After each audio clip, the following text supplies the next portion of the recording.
When's the first time that you realized that you had a problem with drinking and you were curious what it might be like to stop? For me, it was about a year before I actually stopped. And I think I started kind of researching sober content in a big way, looking up sober curious pages online and following sober people. But I really didn't translate that to it ever happening to my life.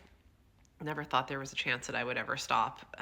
Nothing in my family or friends group or in my past experience for my own life had ever indicated there might be a chance I would stop drinking or even the desire to stop drinking.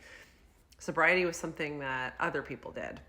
And I felt so socially unvalued at the idea of being without alcohol, right? I thought no one's going to want to hang out with me. My husband's not going to want to be with me. He's going to find someone else that likes to drink because that's what we always had in common.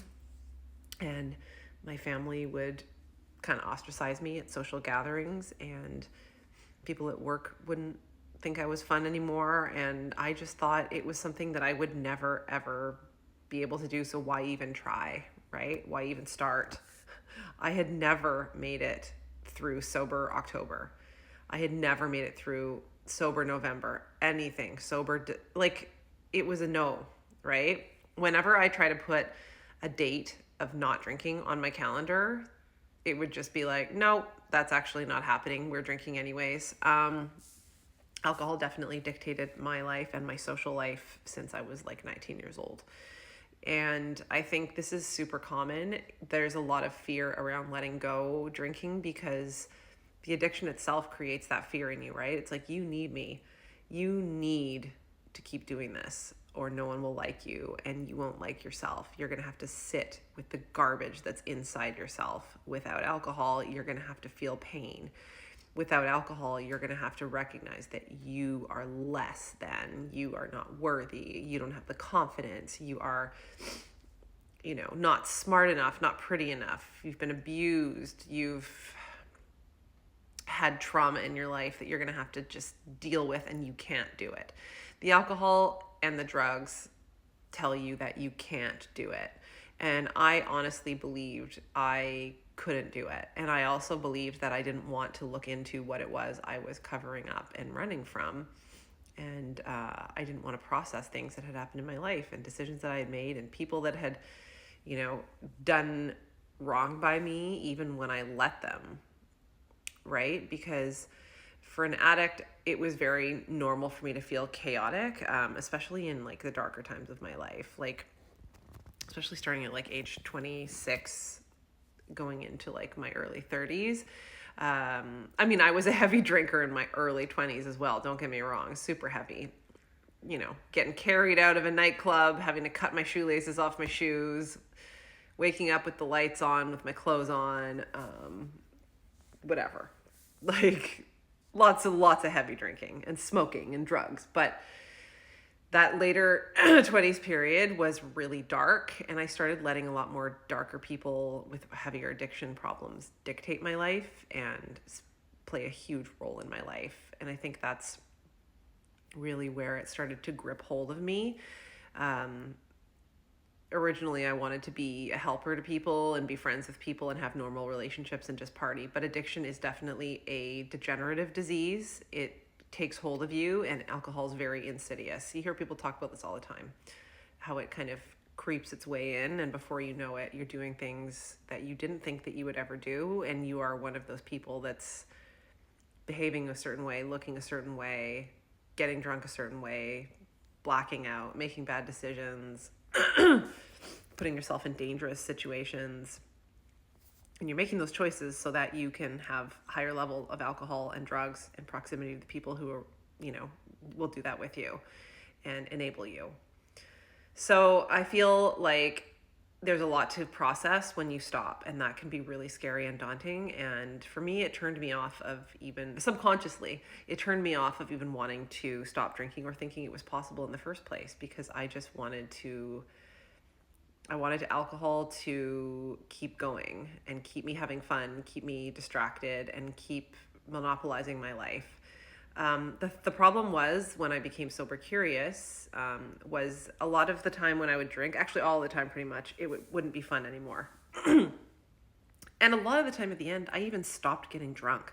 Like, it would take more and more to actually get me drunk, which was the feeling that I liked, right? Like, but with my schedule with 2 kids and working full time, I would more just like drink often and then a binge night on the weekends. So it's just, I always had to have it in my life, and I would always have to have fun and be drinking to prove that I was worthy and to prove that I was a fun person, but it wasn't actually fun anymore. I think that's when a lot of people start to be sober curious, is when it's just not fun anymore, right? We start off in our teens drinking and it's fun. It's like the feeling of like, holy shit, I've never found a substance before that lets me completely forget about my life and go crazy and abandon all normalcy and just go wild with my friends. That's definitely how it started for me. But it spirals into something much darker and much more stressful, and unhealthy as you get older and you have more responsibilities and your body doesn't recover the same. And it's just not worth it. And if you are going into the sober October time, sober curious or just trying to make it through the month, and it does get easier. That's the positive, right? The longer you spend away from alcohol, the easier and more positive your life becomes in every way. Do you need to process things? Yes, but it doesn't feel as scary as that sounds. It's not like you do everything all at once. The alcohol and the drugs make things so much darker and worse and heavier and harder to process and just terrible than the reality is. They create those negative, toxic feelings and thoughts in you that make you think that your only coping mechanism is using more of those substances. When in reality, all it does is bring you down in every way, physically, mentally, spiritually, emotionally. It's just so hard to see all these people who are disordered running around thinking that it's helping them. And I used to be there, so there's no judgment there. But Sober October is something I highly encourage people to try, but I also encourage you to look at the bigger picture, because Sober October never worked for me. I would try, but I only made it a week, 2 weeks. I think the max I went in like 22 years of drinking was like 3 weeks, and that's probably when I had a flu. You need to make your mind up for the longer haul, right? I mean, it's a great place to start, don't get me wrong, but for those of you who can't stick to dates, it is more effective, in my opinion, to look at the larger picture, do a lot of sober, research, read books about drinking, read sober memoirs, find inspiration from other people's stories, and then look at it as something like, do I need to run back to alcohol on November 1st? Because that's what I would always do. If there was a start date and an end date of the sobriety goal period, I would never make it, because it was like, well, I'm going back anyways. Why wouldn't I just go back a week early? Or why even try? Why even bother? That's for losers. So Sober October, I think it's a great place to start, but that's just kind of my thoughts on it. It never worked for me. What worked for me was deciding overall, like, I actually don't want alcohol to be the reward anymore. Alcohol is something I don't want in my life because it's bringing me down in every way, like we talked about.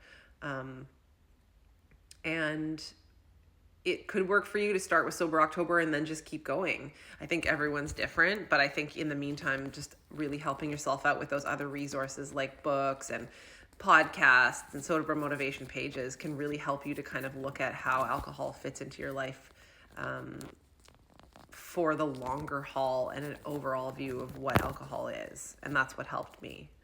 So I hope you guys have an awesome Sober Thursday.